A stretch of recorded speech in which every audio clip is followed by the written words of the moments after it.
Hey there and welcome to Govinda's Garden. My name is Lee, and in this video I'm going to share something that I learned during my fig growing experiment.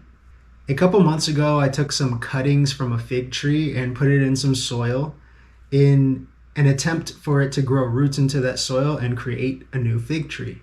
Isn't that miraculous in itself that we can do that? Just take a cutting from a tree, put it in some soil, and grow a new tree? Anyways, I shared a video about the technique I used and some things I've learned along the process, and I have something new for you in this one. This is related to wounding. So wounding is a technique when you're propagating plants, especially from cuttings. Some call it scratching, some call it scarring, but essentially it's taking a sharp object and cutting off a little bit of the outer bark near where you want the roots to form. What this does is it exposes part of the cambium layer, which is a layer of the tree right underneath the bark. And through that exposure, it promotes root growth. I was curious about this technique and I was wondering whether or not it's necessary and is it actually helpful. So when I was doing this batch of fig cuttings, I decided to set apart 5 of them and not do the wounding technique and just see how that affects the growth. So now I'm going to show you the results of the cuttings that were wounded versus the cuttings that were not wounded.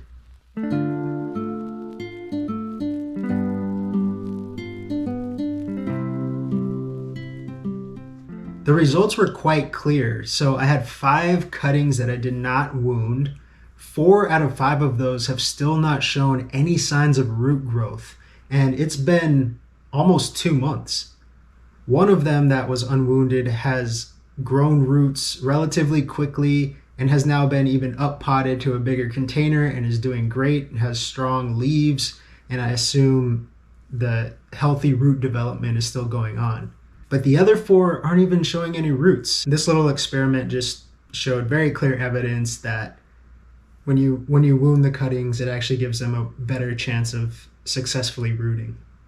I also want to mention that I didn't use any rooting hormone. I did use Clonex rooting gel a couple years ago, and I wanted to not use any rooting hormone this year just to see how it affected things.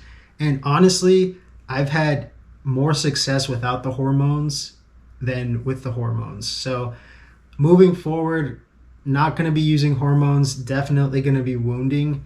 And if you are using rooting hormones, maybe just try a few cuttings without it and see how that works, because you might be able to save yourself some money and unnecessary work.